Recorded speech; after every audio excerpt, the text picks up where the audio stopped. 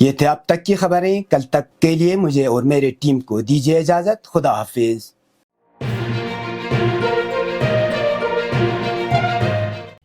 مقامی، قومی اور بین الاقوامی خبروں سے باخبر رہنے کے لیے چینل کو لائک، شیئر اور سبسکرائب کریں. ساتھ ہی بیل آئیکن دبانا نہ بھولیں.